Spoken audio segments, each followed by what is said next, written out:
Do you know who I am? I'm the chief of police of this county. Move this vehicle, right now! Richard Duval's voice cracked across the parking lot like a gunshot.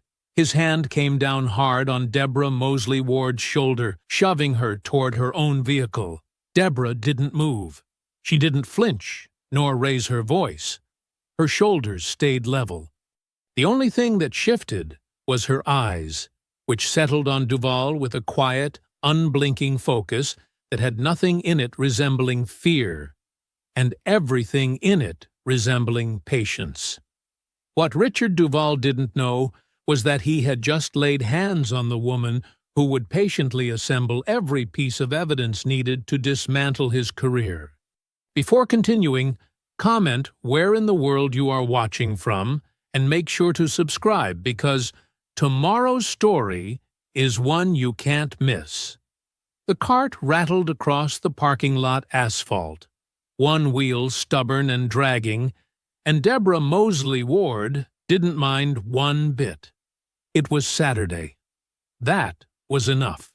She lifted the last 2 grocery bags into the back of her black Chevy Tahoe and let herself breathe. Really breathe. The kind she never got to do during the week. No case files, no briefings, no weight of other people's worst days pressing down on her shoulders.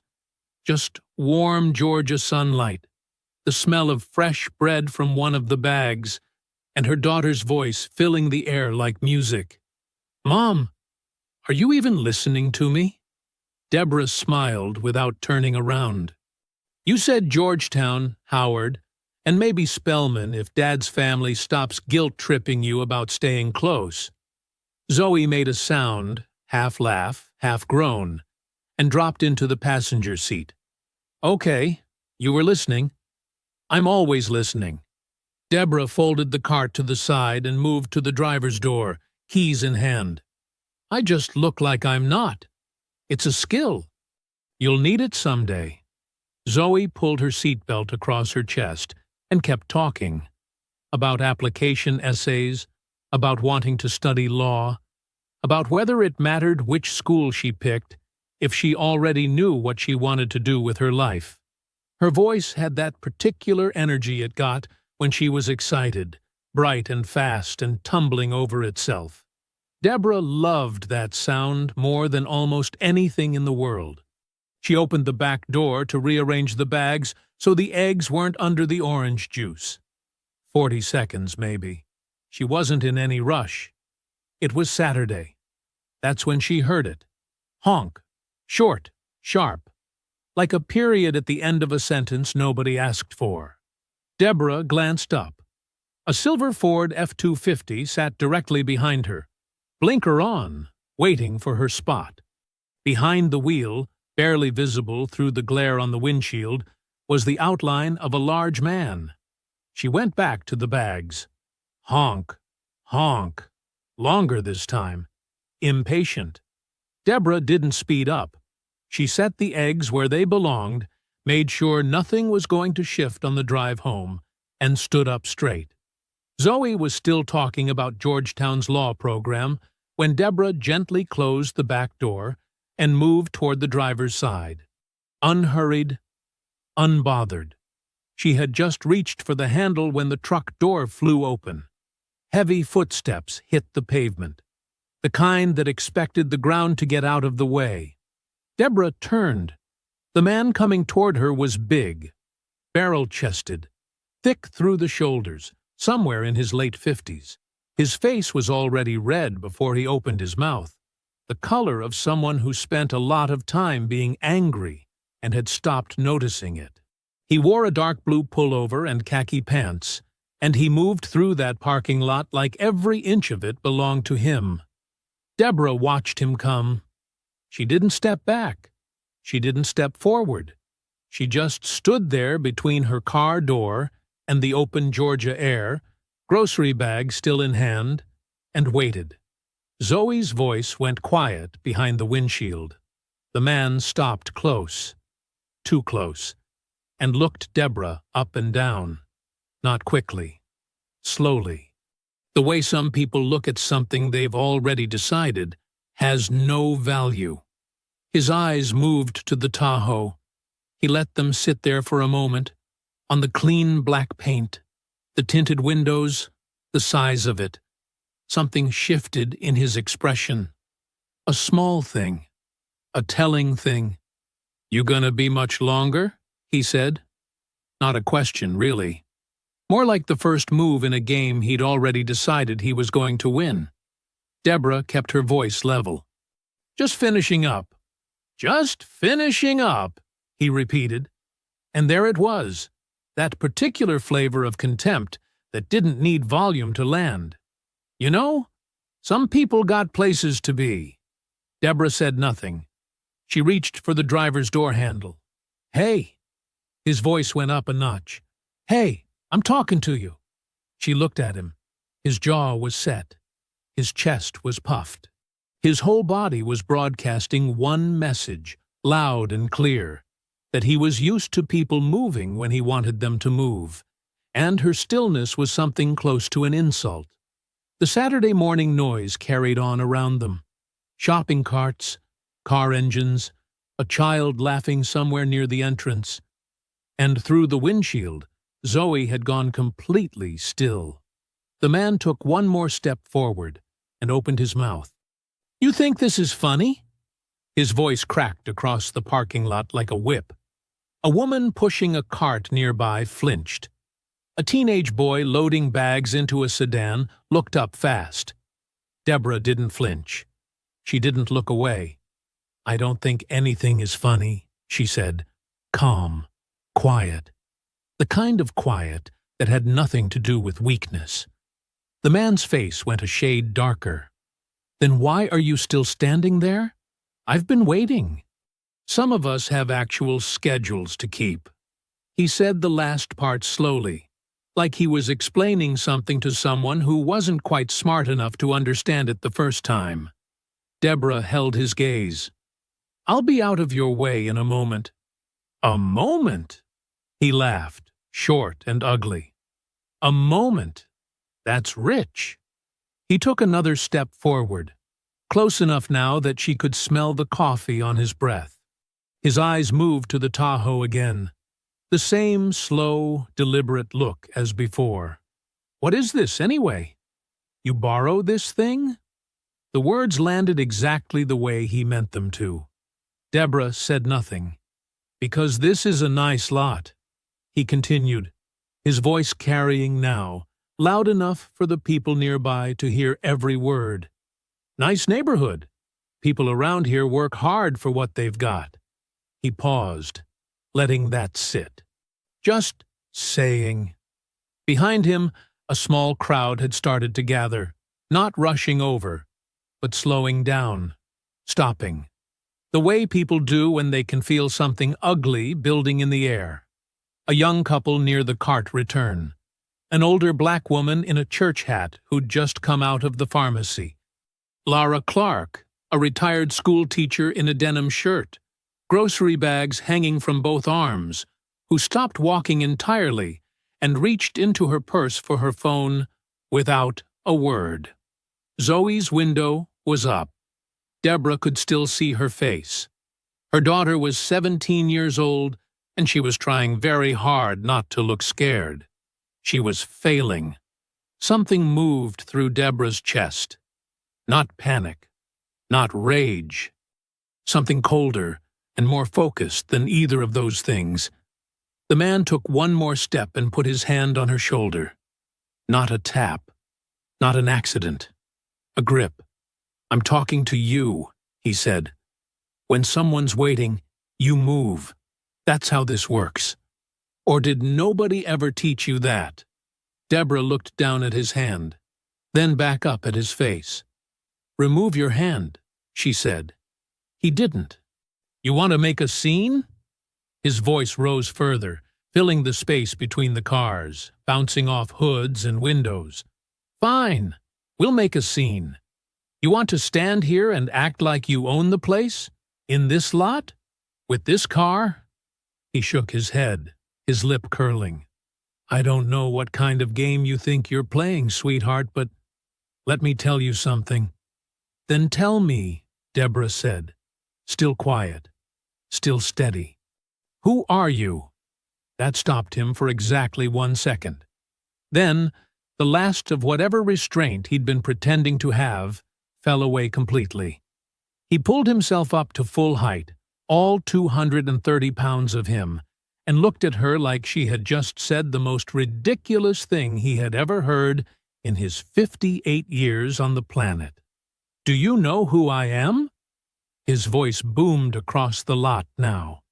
Heads turned from 20 feet away. 30. "I am the chief of police of this county. I have been in law enforcement for 30 years. 30 years.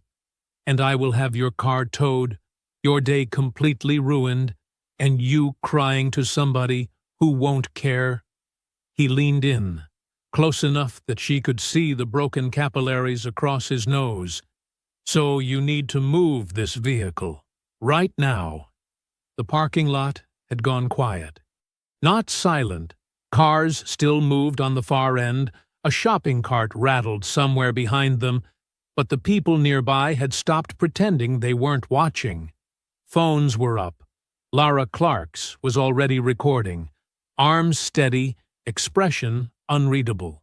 And through the windshield, Zoe sat frozen in the passenger seat. Her hands were in her lap. Her eyes were wide.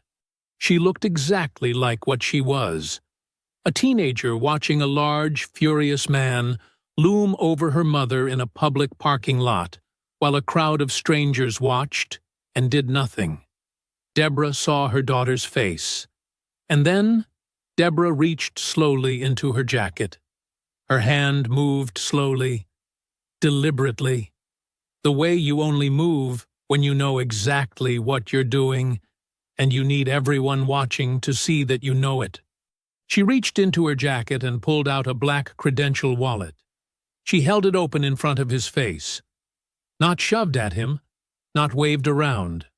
Steady, level, like she had done it 1,000 times before, because she had. "My name is Deborah Mosley Ward." Her voice was clear and unhurried. "I am a special agent in charge with the Federal Bureau of Investigation." She let that land. "Step back, Chief Duval." The parking lot held its breath. For one long moment, Richard Duval just stared at the badge. The gold caught the morning light. The seal was unmistakable to anyone who had spent 30 years in law enforcement. And he had. Then he laughed. Not a nervous laugh. Not an unsure laugh. A real one. Short and dismissive. Punched out through his nose like the whole thing was beneath him. FBI. He said it the way you'd say, "Sure you are," to a child claiming to be an astronaut. "That right." He snatched the credential wallet out of her hand. Not reached for it. Snatched it. Hard and fast, like it was his to take, like she was nobody who could stop him. "Let me see that." He was already flipping it open, squinting at it, turning it sideways, performing skepticism for the crowd, the way men like him performed everything. Like his doubt was automatically more valid than her reality. Deborah's voice stayed flat. "That is federal property. Return it. I'll return it when I'm satisfied it's real." He looked up at her over the wallet with something close to a sneer. "Because any fool can print a badge off the internet these days." A murmur moved through the crowd. Lara Clark shifted her phone angle slightly to capture his hands holding the credentials. "Chief Duval." Deborah kept her eyes on him. "I am giving you one final opportunity to return my credentials and step back." He looked at her for a long moment. Then he grabbed her wrist. His hand clamped down hard. Not a touch, not an accident. A deliberate grip meant to control, to move her, to remind her in front of every person watching exactly who he believed had power in this parking lot. "Now you listen to me," he started. He didn't finish. Deborah's response was immediate and completely professional. The moment his hand locked around her wrist, She was already moving, her body turning into his, using his own grip and his own weight against him. One pivot, one controlled push. And Richard Duval, Chief of Police of Harwick County, 30-year law enforcement veteran, went face down against the trunk of her black Tahoe, with both arms pinned behind his back before he could process what was happening. Her credentials landed on the trunk beside him, snapped shut. The crowd erupted. Gasps, startled shouts, the frantic shuffle of people stepping back. Duval grunted hard against the metal. He tried to push up. She held him without effort. "Don't," she said quietly. He stopped moving. Lara Clark kept filming. Her arms didn't shake. Her expression didn't change. She just stood there in her denim shirt with her grocery bags on the ground beside her feet, and made sure every single second of it was captured, including the moment Duval grabbed Deborah first. Deborah leaned down slightly, her voice low and professional and completely without drama. "Richard Duval, you are being detained for assault of a federal officer. You have the right to remain silent. I strongly advise you exercise it." She recited the rest of his rights in the same steady tone, not performing for the crowd, not savoring the moment, just doing her job, the way she always did. The crowd had gone from gasping to completely, utterly still. Then someone started clapping. One person, somewhere to the left. Then another. Then the older black woman in the church hat pressed both hands to her mouth and closed her eyes like she was saying a quiet prayer of thanks.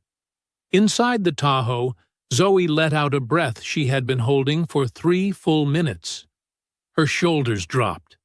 The terror on her face broke open into something that wasn't quite a smile. Stunned and shaky and real. Deborah saw it through the windshield. "Good," she thought. "That's my girl." Duval was breathing hard against the trunk, his face turned sideways, cheek pressed to the black paint. His pullover was bunched up around his shoulders. All that size, all that volume, all that certainty. And he was lying on the back of her car, while strangers filmed him on their phones. "You have no idea," he started. "You were advised to remain silent," Deborah said. He went quiet. She kept one hand on his wrists and reached for her phone with the other to make the federal notification call. Around her, the crowd stood and watched. Nobody left. Nobody looked away. And then, from somewhere on the far side of the lot, the sound cut through everything else. Sirens. Not 1. 3. Deborah looked up. 3 Harwick County patrol cars were coming fast. Too fast. Weaving through the lot's traffic with lights flashing. She clocked the response time automatically, the way she always did. Someone had called this in before she ever had Duval secured. The first patrol car hadn't even stopped moving before the officer was out. Young, white, hand already on his weapon, eyes locked on Deborah, on her hands, on Duval pinned against the trunk, on the crowd of civilians with their phones up. He processed none of that correctly. He saw one thing and made one decision. "Hey! Hey! Get your hands where I can see them! Now!" The command was aimed at Deborah. She didn't move off Duval. She didn't flinch. She turned her head toward the officer slowly and deliberately, making sure her movements were visible and readable from every angle being filmed. "I am Special Agent in Charge Deborah Mosley Ward, Federal Bureau of Investigation." Her voice was loud enough to carry, to the officer, to the 2 more jumping out of their cars behind him, to every phone still recording. "My credentials are on the trunk. The man I am detaining physically grabbed my wrist in front of approximately 30 witnesses. I am a federal officer performing a lawful detention. The second officer arrived at a jog. Older. He looked at the man on the trunk, and his face changed. He recognized Duval. Chief? His voice went up. Chief Duval? The gun didn't come out of its holster, but his hand dropped to it. His eyes moved to Deborah with something that had already made up its mind. The situation was a lit match held over dry grass. Deborah kept her hands exactly where they were and kept talking.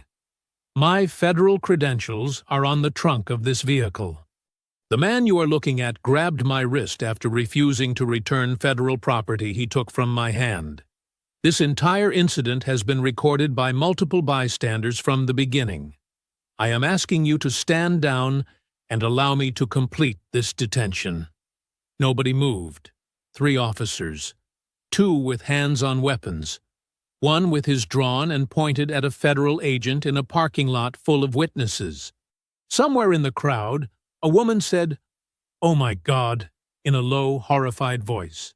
Then Duval spoke. "Stand down." His voice came out flat and controlled, muffled slightly by the angle of his face against the trunk. All that fury from 60 seconds ago. Gone. Packed away somewhere cold and calculating. "Stand down," he said again. "All of you." The officers hesitated. Then they stepped back. Weapons lowered. Deborah released Duval's wrists and straightened up. She picked her credentials off the trunk and returned them to her jacket. Duval pushed himself upright slowly, like a man who was choosing his pace deliberately, refusing to let anyone see effort in it. He turned around. His face had changed. The red was still there, but the rage beneath it had reorganized itself into something quieter and considerably more dangerous. He smoothed his pullover down with both hands. He looked at the crowd, at the phones, at Lara Clark still recording, and his jaw tightened almost imperceptibly. Then he looked at Deborah. "You want to tell me your name again?" he said quietly, like they were having a private conversation. "You heard it," Deborah said. Something moved behind his eyes, a calculation. She watched him arrive at a number. Mosley Ward. He let the name sit in his mouth for a moment. "All right." He nodded slowly, the way men nod when they're filing something away for later. "All right."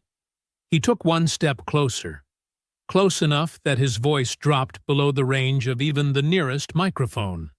"You just made the worst mistake of your career." He said it without heat. That was what made it land. "I know people you haven't met yet, and by tomorrow morning, they're going to know your name a whole lot better than you want them to." Deborah looked at him steadily. "Are you threatening a federal officer, Chief Duval?" He smiled. It didn't reach anything above his mouth. "I'm just talking," he said. "Isn't that what we're doing?" He turned, nodded once to his officers, and walked back to his truck. No hurry, no stumble. He pulled open the door, climbed in, and drove out of the parking lot at a perfectly normal speed while 30 people watched him go. No arrest, no cuffs.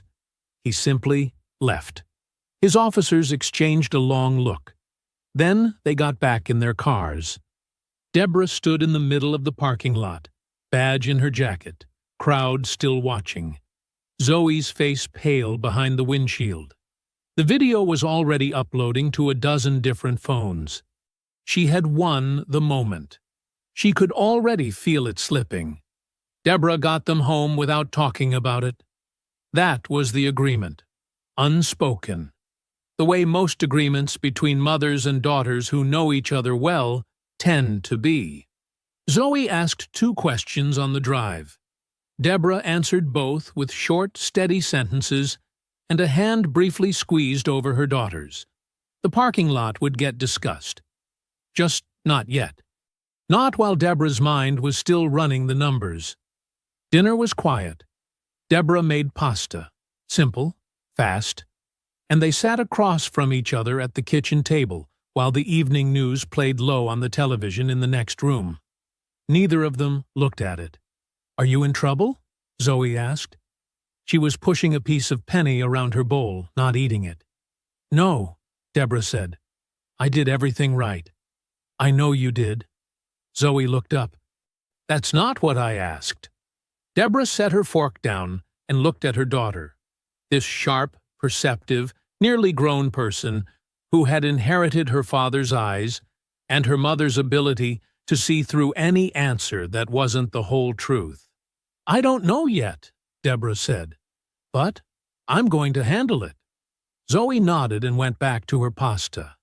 She understood that was all she was getting tonight. She had grown up in this house. She knew what I'm going to handle. It meant coming from her mother's mouth. It meant exactly what it said. And it meant the conversation was closed. After dinner, Zoe hugged her at the sink, held on a moment longer than usual, and went upstairs.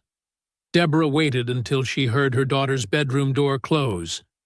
Then she sat down at the kitchen table, opened her work laptop, and pulled up a secured federal file she had not touched all day.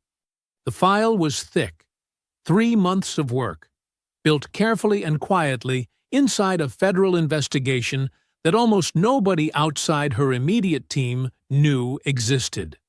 The header read, Harwick County Police Department, Pattern or Practice Investigation, Civil Rights Division.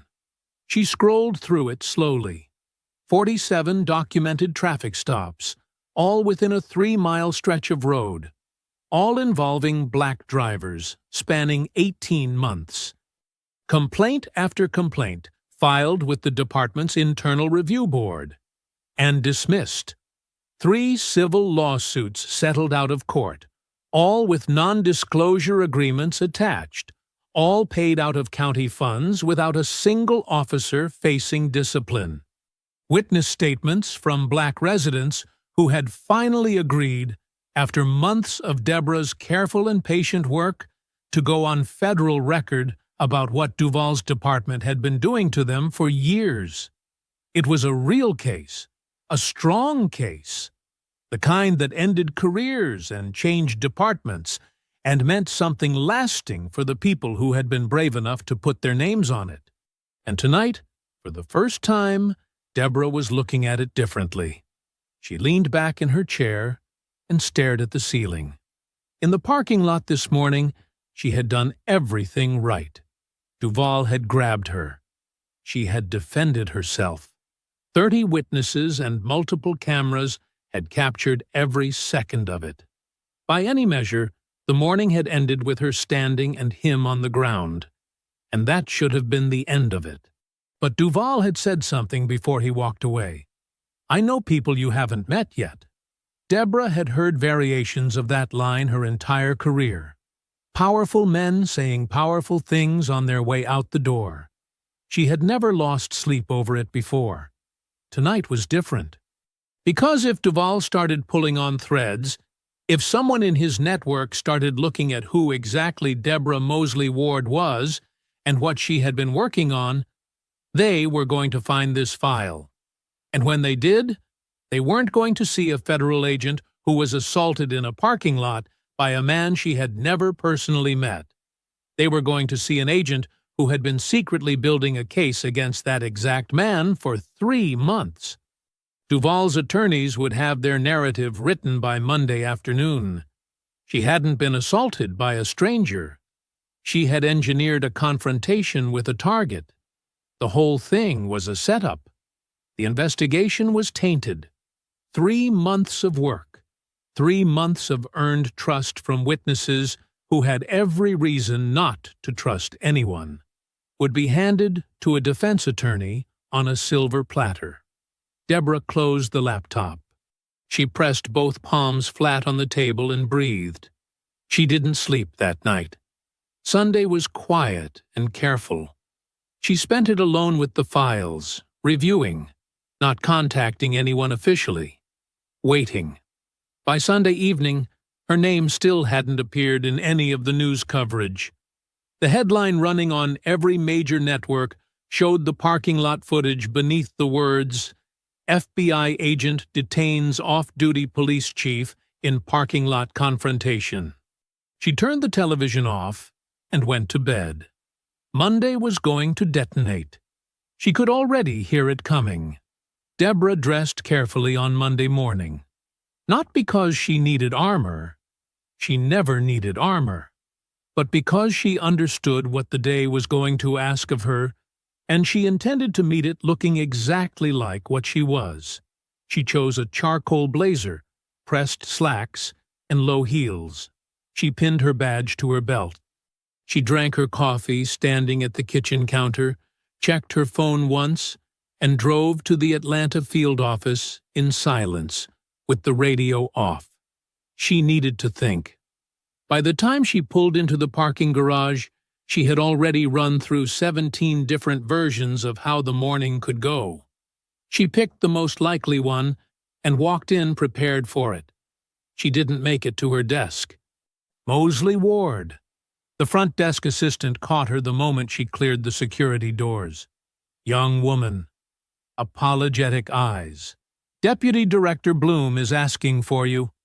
Right now. Deborah nodded like she had expected it, because she had. Greg Bloom's office was on the 4th floor, corner facing east. Big windows. Good light on days when the light felt like something to be grateful for. Today, the blinds were half drawn, and Bloom was standing behind his desk rather than sitting at it, which told Deborah everything she needed to know about how he had spent his weekend. He looked tired. Genuinely, deeply tired. The way a man looks when he's been fielding calls he didn't want to receive from people he couldn't ignore. Close the door, he said. She did. Sit down. I'll stand, she said. Not defiance, just efficiency. Standing meant she could leave faster when this was over. Bloom looked at her for a moment, then let it go. He picked up a single sheet of paper from his desk, looked at it briefly, and set it back down like he didn't need to read it again. The office has been receiving calls since Saturday evening, he said. The AG's office reached out Sunday morning. I had a congressional staffer on the phone before 9 o'clock. And there have been other calls. He paused. From parties I am not yet at liberty to name. Deborah kept her face still.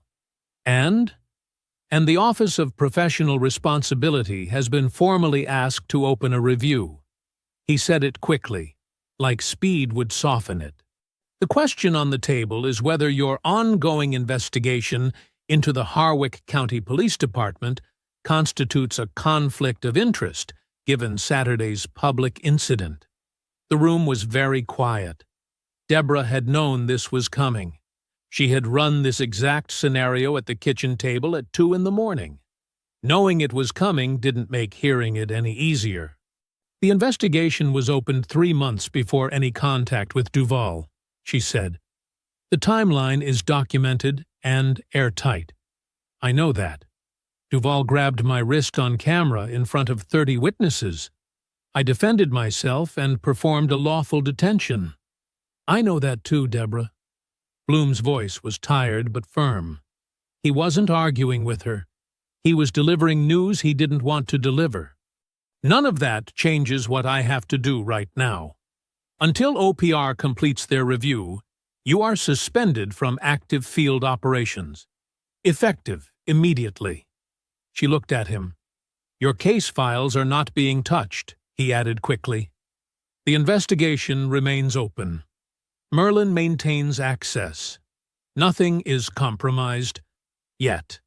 But you are off active status until we get a clean ruling. Yet. That word sat in the air between them like smoke. Who made the request? Deborah asked. The OPR review. Who specifically made the request? Bloom held her gaze. He didn't answer. He didn't need to. The silence was its own answer, and it told her the reach was longer than a county commissioner and a department attorney. Someone had made a phone call to someone who had made a phone call, and that chain had traveled far enough up the ladder that Bloom couldn't say the name out loud in his own office. Deborah picked up her bag from the chair beside her. "I'll expect the OPR contact in writing," she said.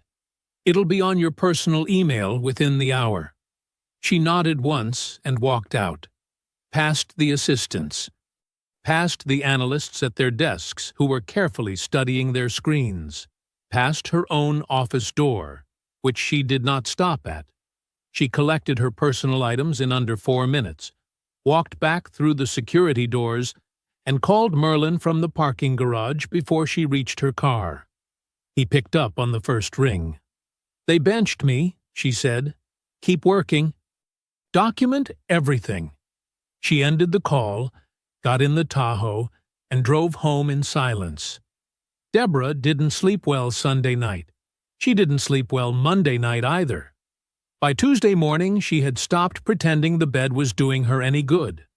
She was up before 5, coffee made, television on, watching 3 different news channels simultaneously from the couch, with her laptop open on the cushion beside her.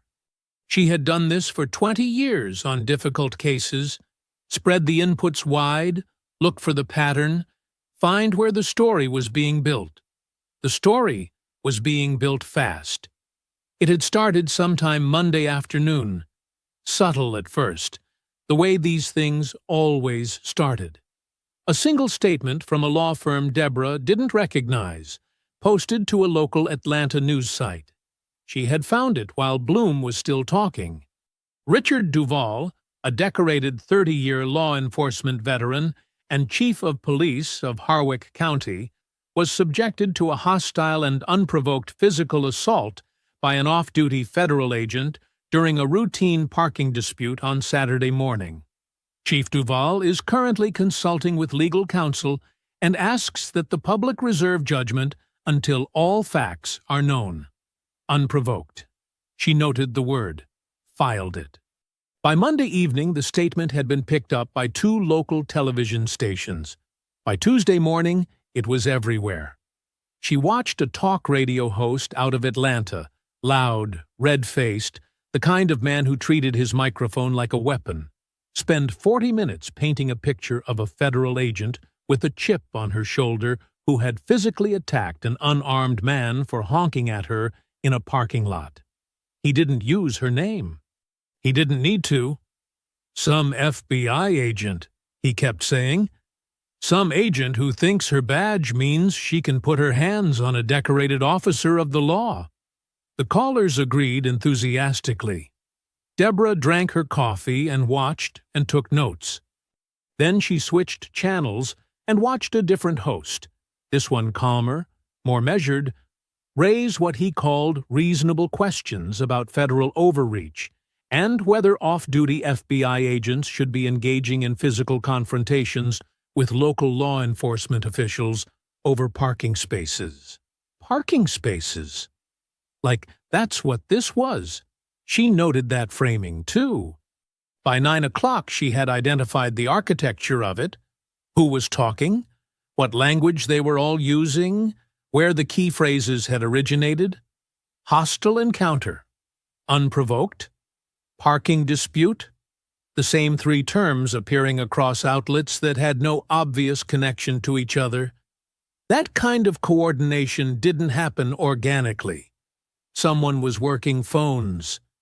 Someone was feeding language to friendly voices and letting those voices carry it forward. Patrick Osborne.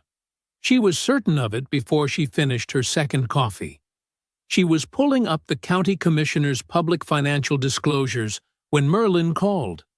She answered immediately. "Talk to me."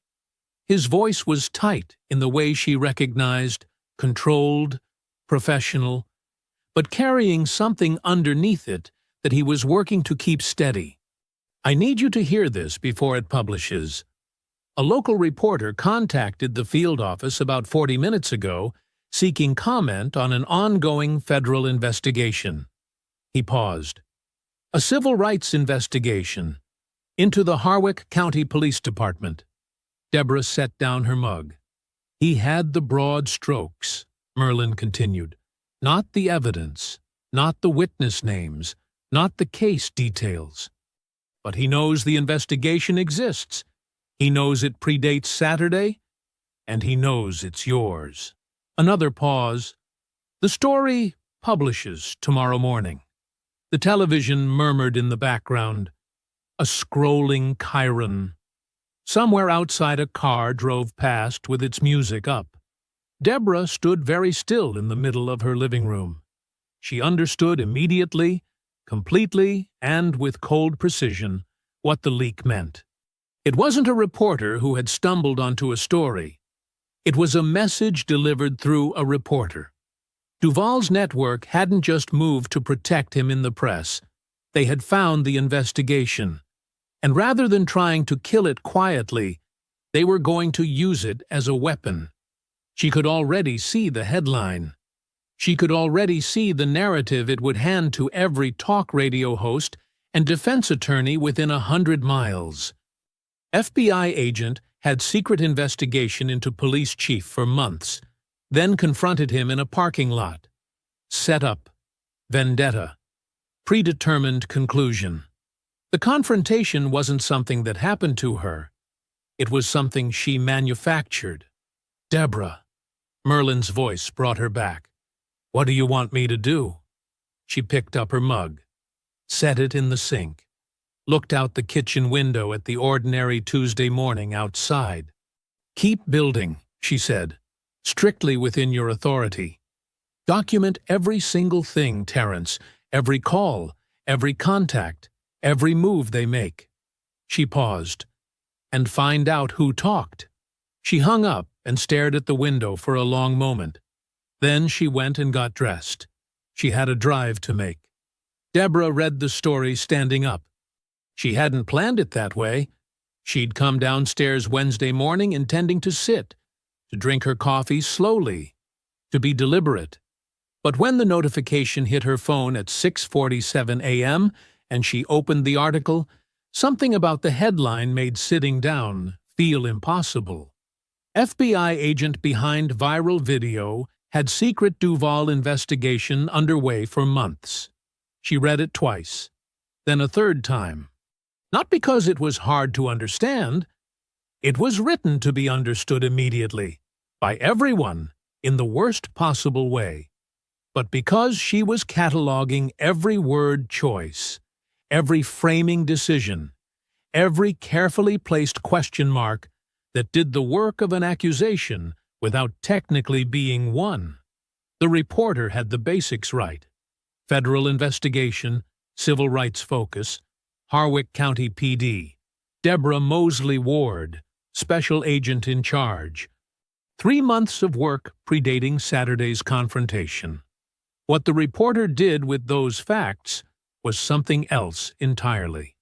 The article didn't say Deborah had manufactured the parking lot incident. It was too careful for that.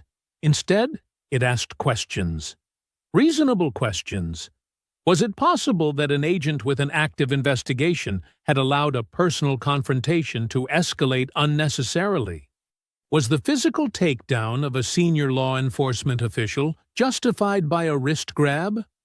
Or was something else driving the agent's response? Why had the investigation remained undisclosed to county officials? Every question was a blade. Every blade pointed the same direction.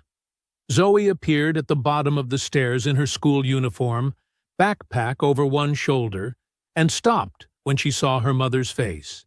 "Mom!" "Eat breakfast," Deborah said. "I'll drive you." She kept her voice even all the way to school. She kept it even on the drive back. She was pulling into her driveway when her phone rang. Mayor Phoebe Minor's personal cell number on the screen. Deborah sat in the car and answered. "Deborah." The mayor's voice was low and careful. She sounded like a woman choosing every word before she released it. "I want you to know that I have seen the article, and I do not, for 1 single second, believe." "Mayor Minor." Deborah kept her own voice pleasant. "What can I do for you?" A pause. the careful kind. I want to help. I genuinely do. But I need you to understand the position I'm in right now. The county council is already calling. Commissioner Osborne has formally requested a public statement from my office regarding the investigation. And with the OPR review pending, she stopped, collected herself. I cannot publicly defend you right now. The political environment is too volatile. I need more time to see how this develops. Deborah listened to all of it without interrupting. I appreciate the call, she said when the mayor finished. I understand your position. She ended the call, got out of the car, and went inside. She stood in the kitchen for a moment, looking at nothing in particular. The mayor wasn't malicious. Deborah knew that. Phoebe Minor was a woman who had spent 20 years navigating a political world designed to limit her, and she had survived it by learning when to move and when to wait. Deborah understood that calculus. Understanding it didn't make it feel any less like being left in the open. She changed into comfortable clothes, packed a bag, and drove south on I-75 for 90 minutes until the highway gave way to the quieter roads of Bibb County. Her mother's house was a single-story brick home on a tree-lined street in Macon. The same house Deborah had grown up in, the same creaky front step, the same wind chimes on the porch that her father had hung 30 years ago. Lucy Mosley opened the door before Deborah knocked. "I saw the news," her mother said. No preamble, no softening. She stepped aside to let Deborah in. They sat at the kitchen table with sweet tea and the television off, and Lucy listened to everything: the parking lot, the benching, the leak, the article, the mayor's call. She listened the way she had always listened, without interruption, without visible alarm, with the particular steady patience of a woman who had seen a great deal of the world's machinery up close. When Deborah finished, Lucy was quiet for a long moment. "They always find a way to make you the problem, baby," she finally said. "That's the first move. Always has been." She folded her hands on the table. "The question is whether you let them make it the story." Deborah looked at her mother. "They won't," she said. Lucy nodded once. Like that settled it. She got up and refilled both glasses. Deborah drove back to Harwick County that evening with her jaw set and something solid rebuilt in her chest. She called Merlin the moment she hit the highway. "Keep building," she said. "Everything by the book. I'll be ready." The call came on a Thursday morning, 2 weeks after the parking lot. Deborah was in the kitchen when her phone rang, standing at the counter in sweatpants and a worn Howard University t-shirt, second cup of coffee going cold beside her laptop. She had been staring at the same paragraph of case notes for 20 minutes without reading it. She looked at the screen.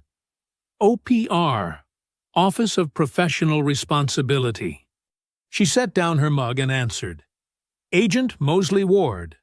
The voice was formal, unhurried, neither warm nor cold. A man reading from a conclusion he had already written. "This is Senior Reviewer Callahan from the Office of Professional Responsibility.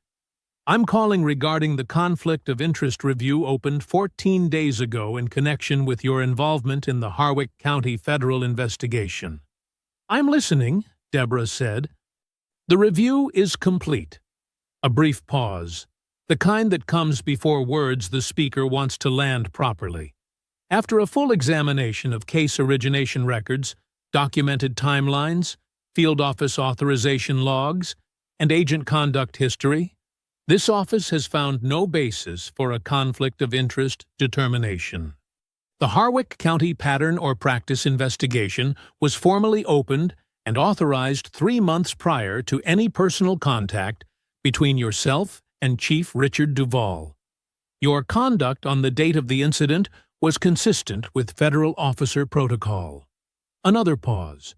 You are reinstated to full active status, effective immediately. Deborah exhaled through her nose. Thank you, she said. I'll expect the written ruling within the hour. It's already in your inbox, he said, and hung up. She stood at the counter for a moment with the phone in her hand. Outside the kitchen window, the neighborhood was going about its Thursday morning. A dog walker on the sidewalk, a FedEx truck easing down the street, 2 kids on bikes cutting through the school shortcut. All of it ordinary. All of it entirely indifferent to the 2 weeks she had just lived through. She called Merlin first. He picked up before the first ring finished. We're back, she said. He let out a breath that sounded like it had been held for 14 days. When do you want to come in? Tomorrow morning, first thing. She paused. Tonight, I'm taking my daughter to dinner. Zoe picked the restaurant, a Caribbean place they both loved, 20 minutes from the house, with jerk chicken that had been making Deborah close her eyes since the first time she tried it 8 years ago. They got their usual corner table. They ordered too much food. Zoe wore the yellow dress she saved for occasions she considered worth celebrating, which Deborah noted without comment and loved without reservation. They talked for 2 hours. Not about the case, not about Duval or OPR, or leaked investigations, or talk radio hosts who didn't know her name. They talked about Zoe's college essay, which had gone through 4 drafts and was finally, in Zoe's words, actually good. They talked about a teacher at school who had started a civil rights law elective that Zoe was already dominating. They argued amiably about whether Howard or Spellman had the better law program feeder record, a conversation they had been having for 6 months with no resolution in sight and no desire to find one. At some point, Zoe looked across the table and said, quietly, I was really scared. In the parking lot. Deborah looked back at her. I know you were. You weren't. I was trained not to show it. Zoe considered that. Were you actually scared? Or were you just ready? Deborah thought about it honestly before she answered. Both, she said. Both at the same time. That's what 20 years looks like. Zoe nodded slowly. Then she picked up her fork and went back to her rice. And Deborah watched her daughter think that over with the focused quiet of someone filing it somewhere important. They drove home with the windows down. Deborah arrived at the field office at 7 the next morning, early enough that the parking garage was still half empty, and the building carried that particular pre-coffee quiet she had always preferred. She badged through the security doors, nodded to the overnight desk agent, and walked to her office for the first time in 2 weeks. Merlin was already there, waiting in the chair across from her desk. His expression stopped her in the doorway. What happened? She said. Not a question. He turned his laptop around without a word and showed her the federal server access log. 3 witness statement files. The human foundation of the entire civil rights case, accessed 4 days ago. Deborah walked to the desk, leaned forward, and read the log entry twice. The files had not been misfiled. They had not been corrupted by a system error. They had been deliberately, carefully, completely deleted. Deborah didn't move for a long moment. She stood behind her desk with both hands flat on the surface, reading the access log on Merlin's laptop screen. The timestamp, the credentials used, the file names, 3 of them, all witness statements, all gone. She read it a second time the way she read everything that mattered. Slowly, completely. Looking for the thing that wasn't immediately obvious. There wasn't one. It was exactly as bad as it looked. She straightened up. Pull the credentials. Merlin was already typing. Belonged to a junior analyst. Kenny Davis. 29 years old. Been in the field office 11 months. He paused.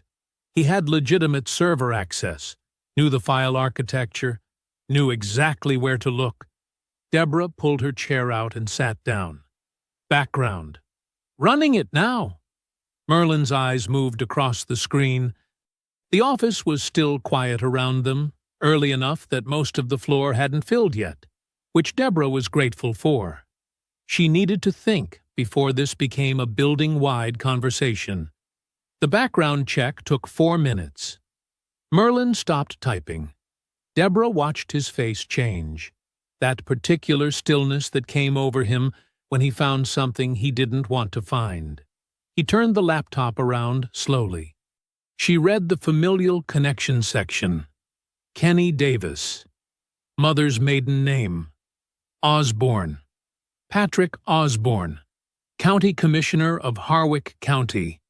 The man who had been running Duval's media operation since the morning after the parking lot was Kenny Davis's uncle. The room felt smaller suddenly. 11 months, Deborah said quietly. He's been in this building for 11 months. Long enough to learn the systems, Merlin said. Long enough to know which files to look for once Duval figured out the investigation existed. Deborah turned her chair toward the window. The Atlanta skyline sat under a flat, gray morning sky. She thought about the 3 witnesses. Geraldine Watson pulled over 14 times on the same road. The business owner with the warrantless searches. Deacon Bernard, handcuffed on his own lawn. She thought about how long it had taken to earn their trust. How many conversations, how many assurances, how many times she had sat across from them and promised that this time it would be different. Their statements were the heart of the case. Facts and timelines and documented incidents were important. But human voices, real people saying this happened to me, and I am willing to say so in federal court, that was what made a civil rights case land like it was supposed to land. That was what made juries feel it. Without those 3 statements, the case was a body without a heartbeat. She turned back to the desk. Where is Davis now? Merlin's expression answered before his words did. He resigned this morning. Effective immediately. Cited personal reasons. HR processed it fast. Unusually fast. He paused. No forwarding contact information on file.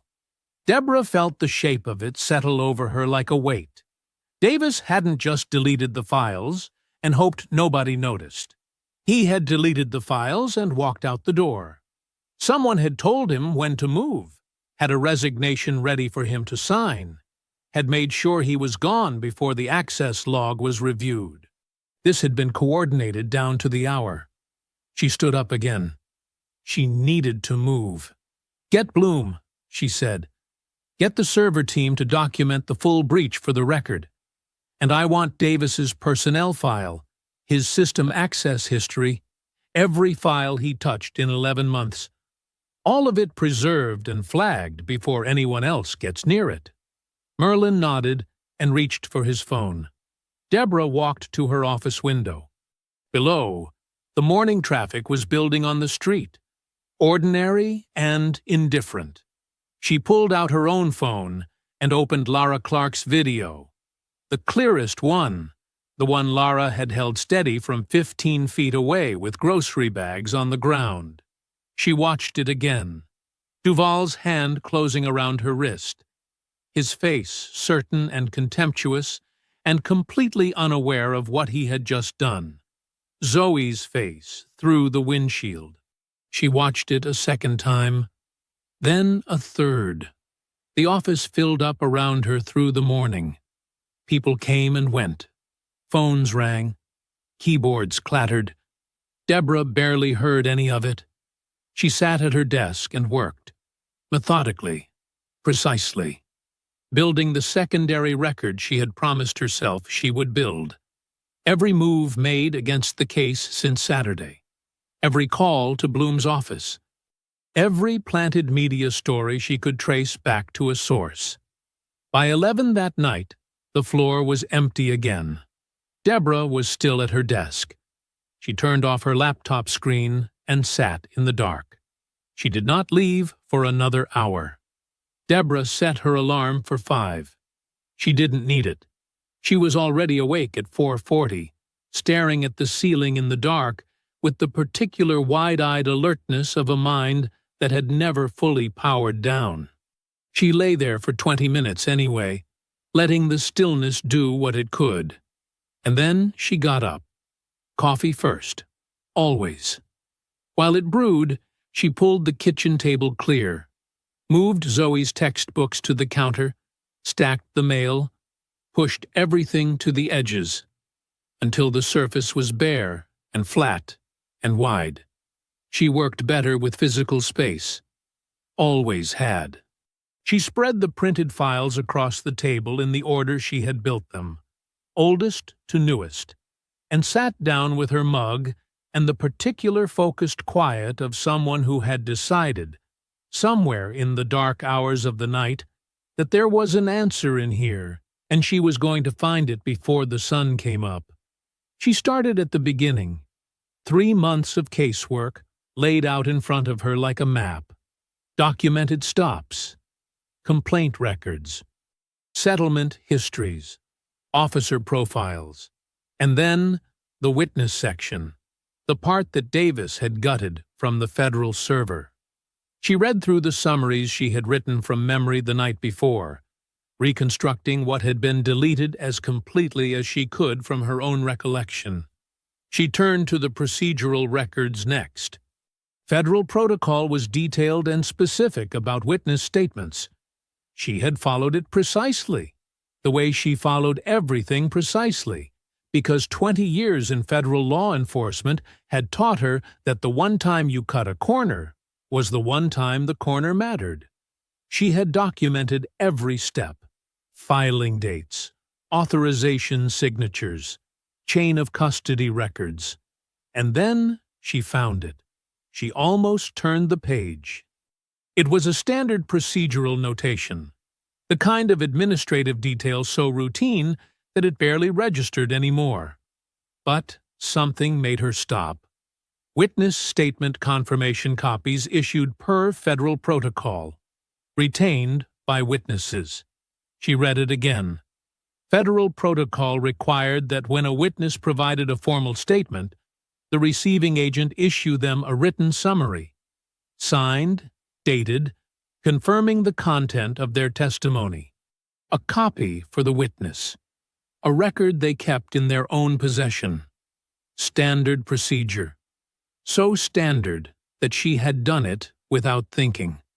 The way she did everything by protocol, and filed the notation without giving it another thought. Those copies had never been on the federal server. Davis had accessed the server. Davis had deleted every file he could find. But he had deleted the federal copies, the versions Deborah had uploaded, the versions stored in the building he worked in, the versions he knew how to find. He had not deleted the originals, because the originals were not in any building he had ever set foot in.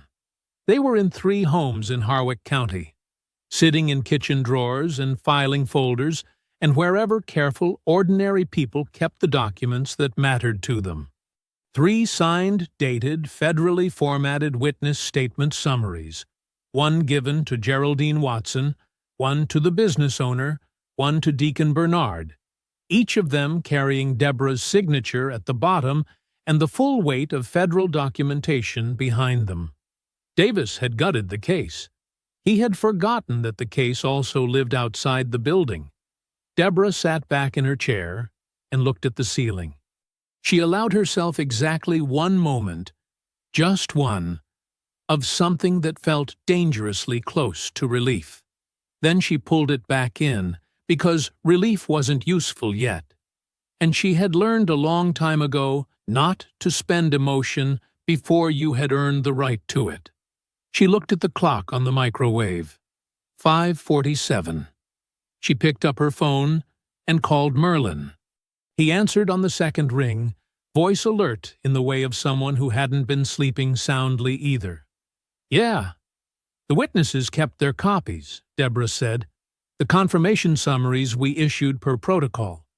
Davis only deleted the server files. The originals are still out there. Silence on the line. She could hear him processing it. The same rapid calculation she had run an hour ago, arriving at the same place. He didn't know about the confirmation copies, Merlin said. Nobody thinks about the confirmation copies, Deborah said. They're administrative. They're routine. They're exactly the kind of thing you forget about when you're moving fast and trying to cover tracks. So we still have the case.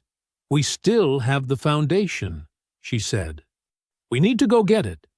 She was already standing, already moving toward the hallway, already thinking about shoes and keys and the drive across Harwick County in the early morning light. Get dressed, Terence. We have work to do. The sun was barely up when Deborah turned the Tahoe onto Elm Grove Road. The neighborhood was the kind of quiet that belonged to early mornings. Sprinklers running, a garage door opening somewhere down the block, the smell of someone's breakfast drifting through a screen window. Ordinary, peaceful. The kind of street that looked like nothing bad had ever happened on it, which Deborah knew from 3 months of case files was exactly untrue. She parked in front of a modest tan brick house with a small garden along the front walk. Neat, tended. The garden had that particular careful quality that said the person inside paid attention to things, noticed details, believed that how you kept your space reflected something true about your character. Merlin glanced at her from the passenger seat. You want me to? I'll take this one alone, Deborah said. Wait here. She walked up the front path and knocked. Geraldine Watson came to the door in a housecoat and reading glasses, a coffee mug in one hand, and a paperback pressed flat against her hip. 67 years old, retired high school English teacher, silver hair cut close to her head. She looked at Deborah through the screen door for a moment, and then something in her face settled. Not surprise, exactly. More like recognition. Like she had been expecting this visit, or something like it, for longer than Deborah had been standing on her porch. Agent Mosley Ward, she said. I've been watching the news. May I come in, Miss Watson? She pushed the screen door open without another word. They sat at Geraldine's kitchen table, the same way Deborah had sat across from her 8 months ago during the first conversation, before the formal statement, when Deborah had simply listened, and Geraldine had talked for 2 hours about 14 traffic stops on the same road over 3 years. Same table, same kitchen, same woman, who had decided once that she was tired of being quiet and had not reversed that decision. Deborah told her everything, plainly and without softening it. The server breach, Davis, the deleted files, what it meant for the case and what it meant for the people whose testimony had been targeted. Geraldine listened without interrupting. When Deborah finished, she was quiet for a moment. She looked down at her coffee mug, then back up.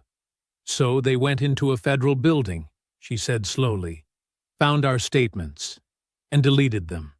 Because they were afraid of us. Yes, Deborah said. That's exactly what they did. Geraldine was quiet again. Then something moved across her face. Not anger, though the anger was there. Something older and more decided than anger. I have my copy, she said. She pushed back from the table and went to a kitchen drawer beside the stove. She came back with a manila folder, worn at the corners, that had clearly been handled more than once. She set it on the table in front of Deborah. I've had it since you left it with me. I told my daughter about it. Showed her where I kept it. She paused. I wasn't going to let it disappear. Deborah looked at the folder. Then at Geraldine. I need to ask you something harder than keeping it, Deborah said. I need to know if you're willing to resubmit formally and testify publicly in federal court, on the record, with your name attached. The kitchen was very still. Miss Watson, Deborah continued, I won't minimize what that means. I know what it costs to stand up in front of a system that has already shown you what it thinks of you. I know you've been brave once. I'm asking you to be brave again. Geraldine Watson looked at her for a long moment over the rim of her coffee mug.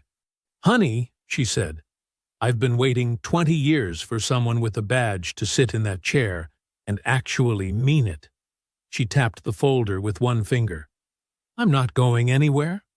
The second visit took longer, the third longer still. But at each kitchen table, in each quiet home, Deborah told the truth and asked the hard question. And at each table, she received the same answer, shaped differently, spoken in different voices, but carrying the same unbroken core. We're not going anywhere. By 10 in the morning, Deborah and Merlin were back in the Tahoe with 3 original signed statement copies on the back seat, and 3 brave people who had just agreed to stand in federal court and say their names out loud. Deborah looked straight ahead through the windshield. Tell me about the dash cam, she said. Merlin pulled a small USB drive from his jacket pocket and held it up between 2 fingers. He didn't say anything. He just held it there, and the look on his face was the look of a man who had been sitting on something significant for long enough that the relief of finally putting it on the table was almost physical. Deborah took the drive, turned it over in her hand. Talk. The night after the parking lot, Merlin said, I started going back through the lot's security camera network, cross-referencing angles, identifying every vehicle that was positioned close enough to capture the confrontation. Phone videos were already everywhere, but phone videos are shaky. People move, they react, the angle shifts. He paused. I was looking for something steadier. The dashcam. A college student, 22 years old, was jogging back to his car on the east end of the lot when it started. His dashcam runs continuous recording, front and rear, and his car was parked at an angle that gave it a direct sightline to your Tahoe. Merlin reached over and plugged the drive into the port on the center console screen. Front camera. 43 minutes of footage. The confrontation starts at the 17-minute mark. The screen loaded. The image was sharp, sharper than anything that had been published online. Higher resolution than Lara Clark's phone video, steadier than the footage from the shopping center's distant security cameras. Deborah watched herself from a new angle. Standing at the back of the Tahoe, unhurried, Duval approaching across the lot with that particular heavy stride. She watched the whole thing play out from the outside, the way the crowd had seen it, the way it would look to a jury. It looked exactly like what it was. Duval snatching her credentials. Duval grabbing her wrist. Deborah's response. Fast, controlled, professional, completely proportional. Every second of it clean and visible and documented. Watch the 18-minute mark, Merlin said quietly. Deborah watched. On the screen, the confrontation had ended. The patrol cars had come and gone. Duval was at his truck, smoothing his pullover, his officers around him. The crowd had thinned. Most people had assumed the situation was over and moved on. In the dashcam footage, Deborah was visible at the far left of the frame, turned away, making the federal notification call. Duval pulled out his phone. The dashcam's forward-facing microphone was not designed to pick up conversation from 40 feet away. But the lot was quiet by then. The engine noise from departing patrol cars had faded. No competing sounds, just suburban Saturday morning. And Merlin had run the audio through forensic enhancement software twice. Deborah heard it clearly. Duval's voice, slightly compressed by the enhancement, but unmistakably his. Flat. Quiet. Certain. "It's Ray. Get someone in that building. Find out what she's been working on. Do it tonight." 7 seconds of audio. Deborah reached out and stopped the playback. The Tahoe was very quiet. She sat with it for a moment, not performing calm, actually using it, the way she had trained herself to process the things that mattered before she decided what to do with them. 7 seconds of audio that placed Richard Duval at the origin point of a federal server breach. 7 seconds that connected him directly to Davis, to Osborne, to the deleted files, to every move that had been made against the investigation since Saturday morning. 7 seconds that turned a civil rights case into a criminal conspiracy case. "How long have you had this?" she asked. "I identified the student through the security cross-reference 2 weeks ago," Merlin said. "I contacted him, explained the situation, and he voluntarily provided the footage the same day." He kept his voice steady. "But you were on suspension. I couldn't move on it officially without compromising the chain of custody, and I wasn't going to hand Duval's attorneys a procedural argument to suppress it." He paused. "So I waited until you were reinstated, documented everything in the meantime, logged the contact with the student, the voluntary submission, the forensic enhancement process. Every step is clean." Deborah turned and looked at him fully. 20 years she had been doing this work. She had worked with a lot of partners in 20 years. "You've been busy," she said. Merlin held her gaze. "You told me to keep documenting everything." Deborah turned back to the windshield. The neighborhood outside was still and ordinary, and she sat in the middle of it holding a USB drive that contained the end of Richard Duval's 30-year career and the beginning of his federal prosecution. She pulled out her phone and called Deputy Director Bloom's office. "Clear your morning," she said when he picked up, "and call Washington." She ended the call before he could ask questions. He would understand soon enough. The conference room on the 4th floor of the FBI Atlanta field office held 6 people and enough tension to fill a building twice its size. Deborah sat at the head of the table, Merlin to her left, Deputy Director Bloom directly across, his reading glasses on for the first time all morning. 2 federal prosecutors, both from the Atlanta DOJ office, both of whom Deborah had worked with before and trusted, had their legal pads open and their pens moving before she finished the first sentence. And at the far end of the table, a woman named Sandra Avery, senior attorney from the DOJ's Civil Rights Division in Washington, who had flown in the previous evening on a red-eye and looked like she hadn't slept and didn't need to. Deborah had spoken to Avery at 6:30 that morning. She had needed exactly 12 minutes to get her on a plane. "Let's go through it," Deborah said. She laid it out in order. Clean, documented. The way she built everything. From the ground up, nothing assumed. Every claim supported before she moved to the next one. 3 months of civil rights investigation into the Harwick County Police Department. The confrontation. The OPR review. The leaked investigation. The server breach. Kenny Davis. Patrick Osborne. The familial connection. The deleted witness statements.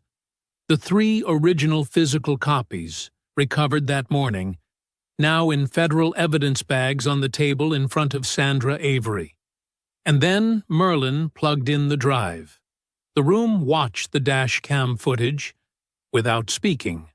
When Duval's voice came through the conference room speakers, "It's Ray. Get someone in that building. Find out what she's been working on. Do it tonight." One of the federal prosecutors stopped writing mid-sentence. The other looked up slowly from his legal pad and exchanged a look with Avery that said everything it needed to say. Bloom took his glasses off and set them on the table. Avery had not moved. She was watching the screen with the focused stillness of someone mentally constructing a federal indictment in real time. "Run it again," she said. Merlin ran it again. When it finished the second time, Avery looked at Deborah. "The chain of custody on the dash cam footage is clean?" "Every step documented," Deborah said. "Voluntary submission by the vehicle owner, logged contact records, forensic enhancement process filed, no gaps." Avery nodded once. She looked at the prosecutors. Something passed between the three of them that didn't require words. "What are we charging?" Bloom asked. Avery opened her folder. "Assault of a federal officer. The wrist grab, 4 camera angles, 30-plus witnesses, no ambiguity. Obstruction of justice, the server breach, the dash cam audio connecting Duvall directly to the instruction, Davis's access records, the Osborne familial connection, and federal civil rights violations, the pattern or practice case, now fully restored with the original witness copies, and 3 witnesses prepared to testify publicly." She looked up. "We charge the network simultaneously. Duvall, Osborne, Davis. All 3 at the same moment, so nobody warns anybody." "How soon?" Deborah asked. "Today," Avery said. "This morning. Right now." The arrest teams deployed at 9:47. 3 teams, 3 locations, moving at the same moment, coordinated by radio, so that no phone call from one address could reach another in time to matter. Deborah was not part of the arrest team that went to the Harwick County Police Department. Federal protocol and the nature of her personal involvement in the case required that separation, and she respected it without argument. She stood in the Atlanta field office and listened to the radio communications instead, with Merlin beside her and a cup of coffee she forgot to drink going cold in her hand. The first call came from the Harwick County PD at 9:51. Subject is in custody. Richard Duvall had been at his desk in full uniform when the federal agents walked through the front door of his own department. He had been walked out of the building in handcuffs, past his officers, past his civilian staff, past the front desk where a young receptionist stood, with both hands over her mouth. 3 news cameras were positioned outside the building. How they came to be there at that precise moment was a question nobody in the field office asked Deborah directly. Patrick Osborne was arrested at his county hall office at 9:52. Kenny Davis was taken from his mother's house in southwest Atlanta at 9:54. Still in the city, he had told his employer he was leaving. 3 of Duvall's officers were formally suspended pending federal review before noon. Deborah's phone rang at 10:15. She looked at the screen. Lara Clark. She answered. "Is it real?" Lara's voice was barely above a whisper. Deborah looked out the window at the Atlanta skyline, bright and clear under a wide October sky. "It's real," she said. The flight to Washington was smooth and quiet.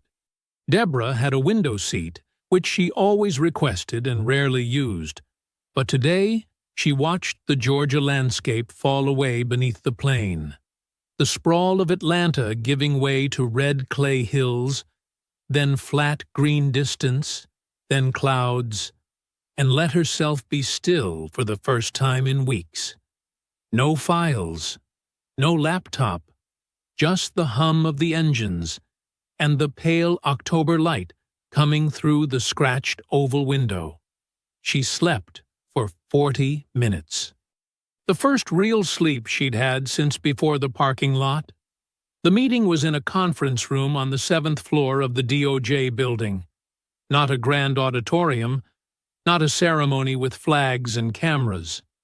Just a room with a long table and good coffee, and people who understood what the work actually cost. Sandra Avery was there. Deputy Director Bloom had flown up that morning. Two senior attorneys from the Civil Rights Division sat along one side of the table with folders open in front of them. A man Deborah recognized from a joint task force 3 years ago, Jacob Beck, Deputy Chief of the Civil Rights Division, stood at the window when she walked in and turned and shook her hand with both of his. "Sit down, Agent Mosley Ward," he said. "We have some things to give you." The formal letter of commendation was read aloud first.